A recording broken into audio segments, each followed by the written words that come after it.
Of logic, 18 major Puranas, Smritis, architecture, music and other fine arts.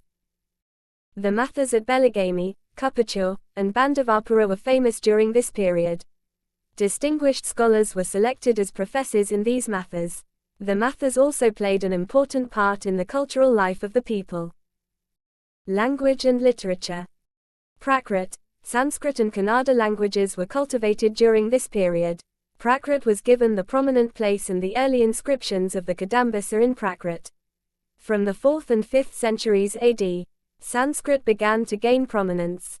It became the language of the court and the medium of instruction. Kannada inscription was patronized from 5th century onwards.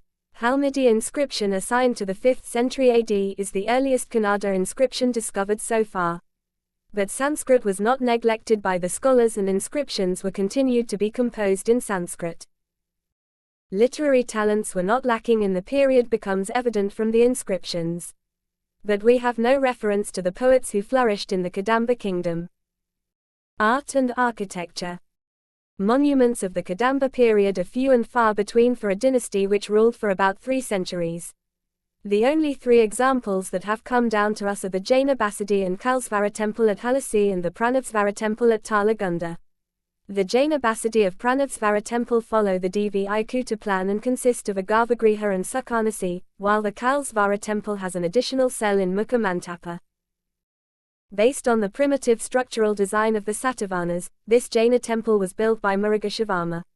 Simple in appearance, the temple has a Garbhagriha smaller than the Sakhanasi. The walls are made by big boulders of granite roughly hewn and piled up in a vertical position.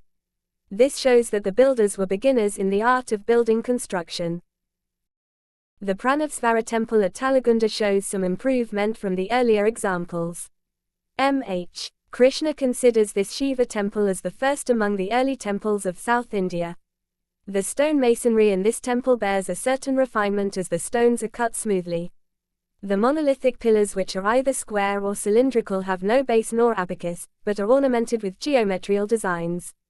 The figures of the Varapalas are merely sculptured at the bottom of the pillars.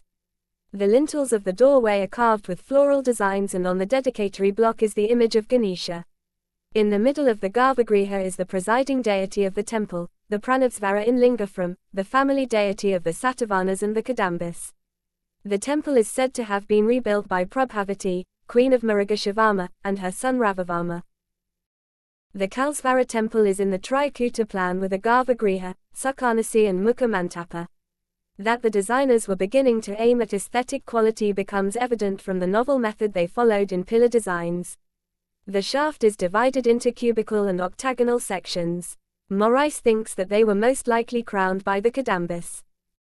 The movement of temple architecture thus initiated by the Kadambas of Banavasi was further developed under the later Kada MBA branches. Of the sculptures of the Kadambas, the best and perhaps the most impressive is the image of Durga. The charming pose of the goddess, the graceful inclination of her head, the ease with which she holds the emblems and the tail of the buffalo alike manifest a high degree of artistic skill in the sculpture.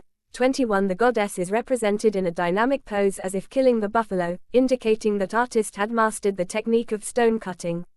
He has shown the felicity in carving the battle scenes on the viragals and satikals. The Gangas of Talakad.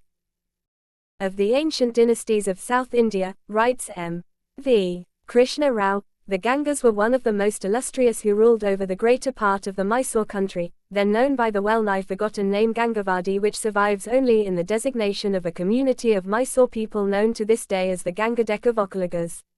The Gangas rose to power along with the Kadambas and ruled over the southern parts of Karnataka. They did not rule as independent